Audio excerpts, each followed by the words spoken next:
باللہ من الشیطان الرجیم بسم اللہ الرحمن الرحیم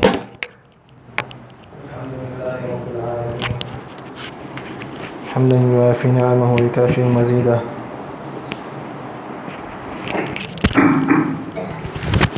وصلی اللہ تعالی علی خیر خلقہ سیدنا محمد وعلى آلہ وصحبہ اجمعین اما بعد قال اللہ تبارک وتعالی فی القرآن المجید لا تنالوا البر حتى تنفقوا مما تحبون وما تنفقوا من شيء فإن الله به عليم وقال النبي صلى الله عليه وسلم إذا مات ابن آدم انقطع عمله إلا من ثلاث صدقة فيها صدقة جارية صدقۃ جاریہ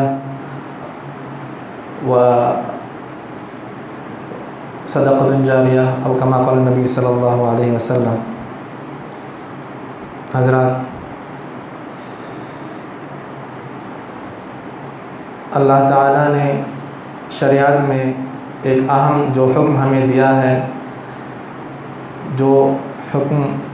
ضروری نہیں بلکہ ایک اختیاری حکم ہے، وہ وقف کا حکم ہے۔ انشاءاللہ آج وقف کے بارے میں مختصراً اس کی شرعی حیثیت کے بارے میں، اس کی اقسام کے بارے میں، اور ہندوستان میں اس کی کیا پوزیشن ہے، اور اس ہندوستان میں اس کا کیا فی الحال اس کی کیا حالت ہے، اس کے بارے میں ہلکی سی روشنی ڈالی جائے گی۔ حضرات، جس طرح زکوٰۃ ہے اسی طرح وقف بھی ہے۔ زکوٰۃ مسلمانوں کی جو سماجی اور جو اقتصادی اور فلاحی ضروریات رہتی ہیں، شارٹ ٹرم میں جو قلیل مدتی جو ضروریات رہتی ہیں، اس کو پورا کرنے میں زکوٰۃ کا اہم رول رہتا ہے۔ وقف بھی اسی طرح ایک لانگ ٹرم کی جو اقتصادی اور مسلمانوں کی فلاحی اور سماجی ضروریات رہتی ہیں، اس کے پورا کرنے میں اور اس کی جو مشکلات اس میں پیش آتی ہیں اس کو ختم کرنے میں وقف کا بھی ایک اہم کردار رہتا ہے۔ اللہ تعالیٰ قرآن مجید میں فرماتے ہیں لن تنالوا البر حتى تنفقوا مما تحبون۔ وقف کا بظاہر سیدھے یعنی وقف کے نام سے قرآن و حدیث میں اس کا تذکرہ نہیں آیا، بلکہ جو عمومی آیات ہیں اسی سے علماء نے وقف کے جواز پر اور وقف کی مشروعیت پر استدلال کیا ہے۔ حدیث پاک میں آتا ہے کہ جب آدمی کی موت ہو جاتی ہے، جب ابن آدم کا انتقال ہو جاتا ہے، تو اس سے اس کے تمام اعمال بند ہو جاتے ہیں، یعنی اس کا ثواب ملنا بند ہو جاتا ہے، ثواب جو اس کو ملتا رہتا ہے وہ ختم ہو جاتا ہے۔ صرف 3 چیزوں سے اس کو ثواب ملتا رہتا ہے۔ اس میں سے ایک چیز ہے صدقۃ جاریہ، صدقہ جاریہ، یعنی وہ کوئی ایسا صدقہ کر کے گیا ہو جس کا فائدہ اس کے مرنے کے بعد بھی جاری ہو، تو اس کا ثواب اس کو اس کے مرنے کے بعد بھی ملتا رہے گا۔ تو سب سے پہلے ہم وقف کسے کہتے ہیں اس پہ روشنی ڈالیں گے۔ تو لغون یعنی وقف کے اصل معنی تو روکنے کے ہیں، کسی چیز کو روکنا، وقف یا اوقف دونوں استعمال آتا ہے، اس کے معنی ہوتے ہیں روکنے کے۔ شرعاً وقف کے معنی ہوتے ہیں کسی چیز کے اصل کو اللہ کی ملکیت میں منتقل کرنا، اور جو اس کے فائدے ہیں، فوائد ہیں، اس کو کسی اللہ کے تقرب کے کام میں خرچ کر دینا۔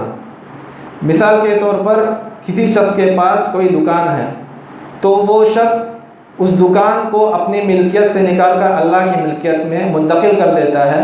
اور جو دکان کا جو منافع رہتا ہے وہ کسی اچھے کام میں لگا دیتا ہے، مثلا مسجد کے لیے، یا پھر کسی مدرسے کے لیے، یا کسی پھر تحفیظ کے لیے، یا پھر یتیم خانے کے لیے، اس کے منافع کو ہمیشہ کے لیے وقف کر دیتا ہے، اس کو کہتے ہیں وقف۔ تو وقف میں ایک رہتا ہے واقف، جو وقف کرنے والا رہتا ہے، ہماری مثال میں دکان دینے والا، اور اس کے بعد رہتا ہے موقوف، جو چیز وقف میں دی گئی ہو، جس طرح کے ہماری مثال میں دکان ہے، صرف موقوف لہو، یعنی جو لوگ اس دکان کے منافع سے فائدہ اٹھا رہے ہوں، جس طرح کہ اگر مسجد کے لیے دیا ہے، مسجد کے لیے وہ منافع وقف کیا ہے تو مسجد موقوف لہو ہو گئی۔ اسی طرح یتیم خانے کے لیے دیا ہے، جو اس سے منافع حاصل کریں وہ موقوف لہو ہیں۔ اسی طرح ایک رہتا ہے متولی یعنی آدمی اس پراپرٹی، اس وقف کی زمین یا جائیداد کو کسی کے ذمے کر کے جاتا ہے کہ وہ اس کی دیکھ بھال کرے گا، اس کو کہتے ہیں متولی۔ تو یہ رہی سرسری نظر وقف کے بنیادی جو کیا اس کے بنیادی چیزوں کے بارے میں وقف کی ایک نظر ہو گئی۔ تو وقف میں تین قسمیں، علماء نے وقف کی تین قسمیں بنیادی طور پر بیان کی ہے۔ تو سب سے پہلا جو وقف رہتا ہے وہ وقف الدینی کہلاتا ہے۔ وقف الدینی کا مطلب وہ وقف جس کے منافع کو دین کی خدمت کے لیے، دین کے لیے وقف کر دیا گیا ہو، وہ جائیداد جس کو وقف دین کی خدمت کے لیے وقف کر دیا گیا ہو۔ جس طرح کہ اگر کوئی دکان ہے تو اس کو مسجد کے آمدنی کے لیے اس کو وقف کر دیا گیا ہو تو اس کو کہتے ہیں وقف الدینی۔ اسی طرح وقف الخیری رہتا ہے۔ تو وقف الخیری کا مطلب ہوتا ہے کہ جس منافع کو، جس جائیداد کے منافع کو عوام کے فائدے کے لیے خرچ کیا گیا ہو، جس طرح کے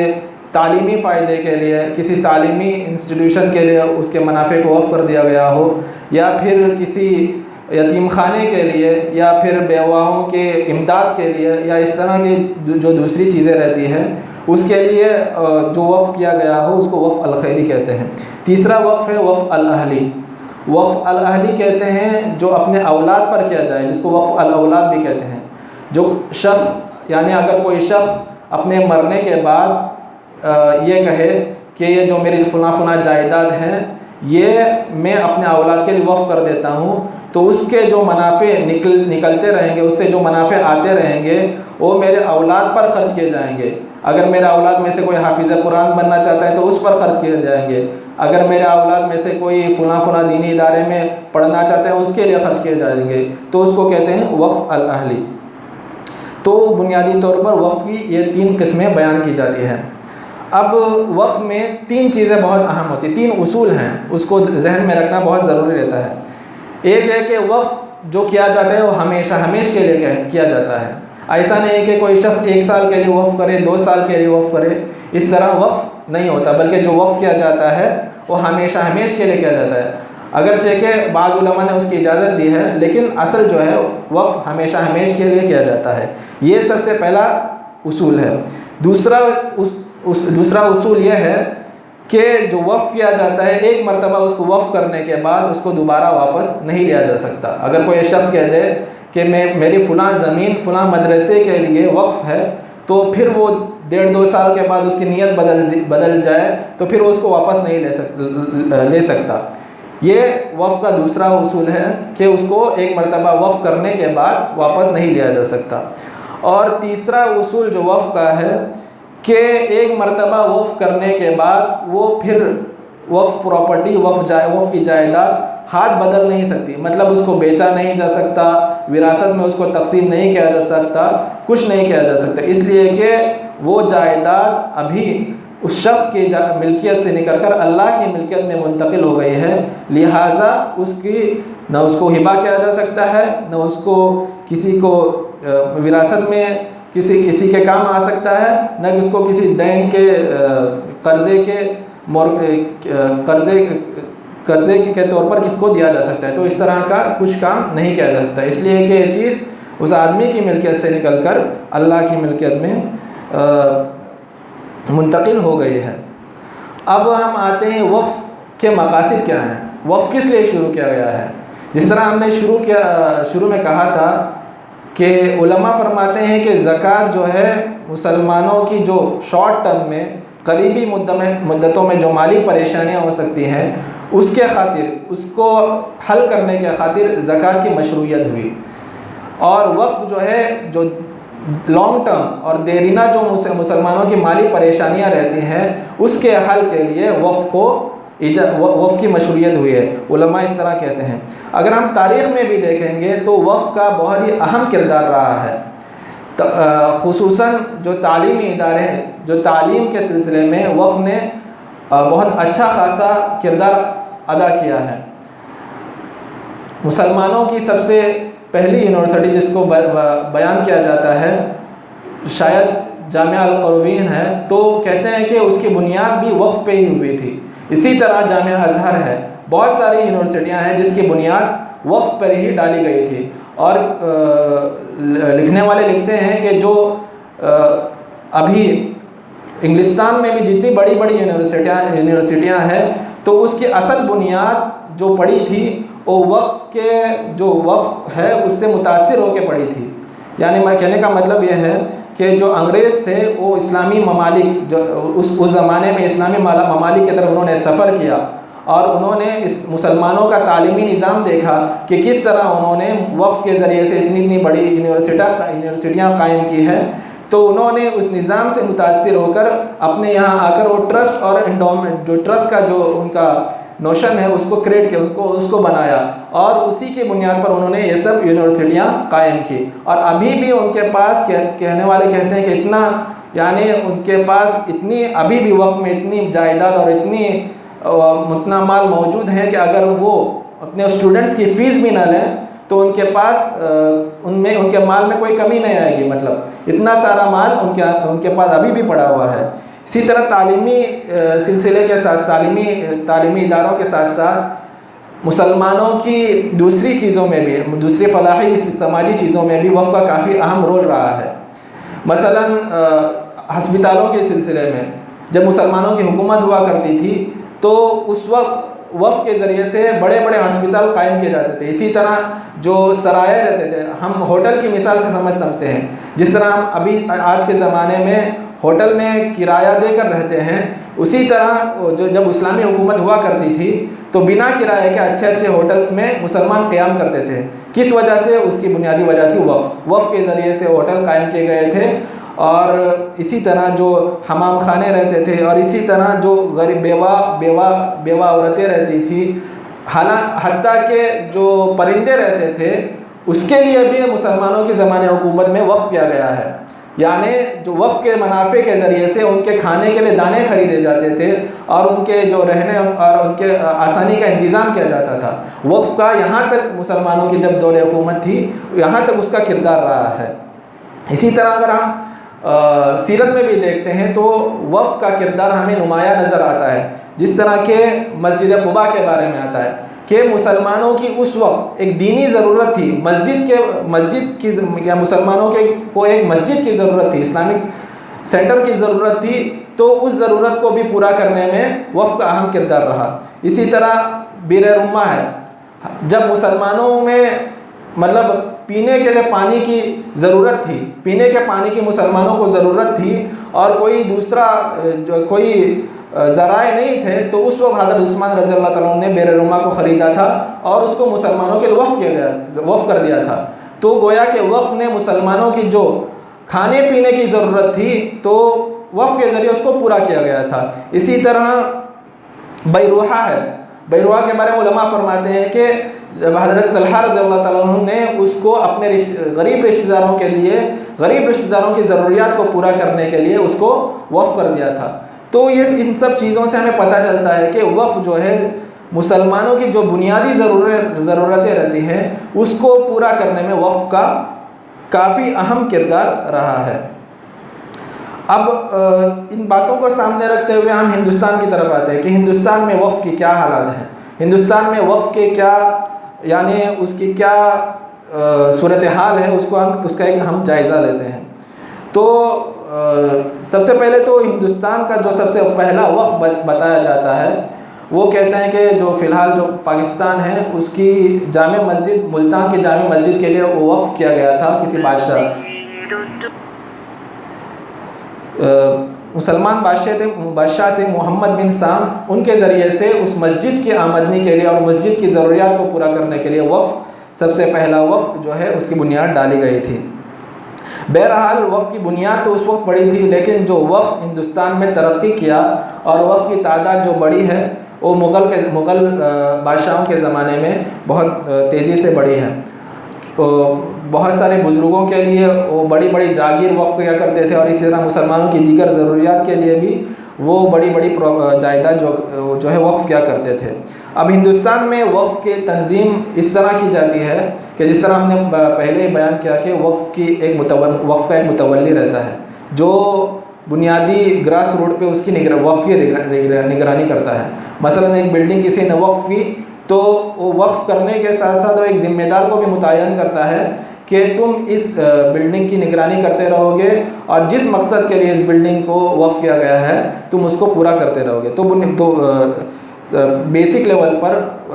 تو متولی رہتا ہے جو اس متعینہ وقف پراپرٹی کی وقف جائیداد کی جو ہے نگرانی کرتا ہے۔ اس کے بعد ہندوستان میں ہوتا ہے کہ اسٹیٹ وقف بورڈ رہتے ہیں۔ اسٹیٹ وقف بورڈ مطلب ہر ایک اسٹیٹ میں ایک وقف بورڈ کا قیام عمل میں آیا ہے۔ تو وہ وقف بورڈ جو رہتا ہے جو اسٹیٹ میں جتنی بھی وقف کی پراپرٹیز ہیں ان کو ڈیولپ کرنے کے سلسلے میں اور اس طرح ان کے دیکھ بھال کے سلسلے میں فکر کرتا ہے۔ اور آخری جو لیول پر رہتا ہے وہ سینٹرل وقف باڈی رہتی ہے۔ سینٹرل وقف باڈی جو رہتی ہے وہ ہندوستان کے تمام اس میں جتنے اوقاف ہیں اس کی دیکھ بھال کرتی ہے۔ اب جو ہے اصل مسئلہ ہے جو یہاں پر شروع ہوتا ہے کہ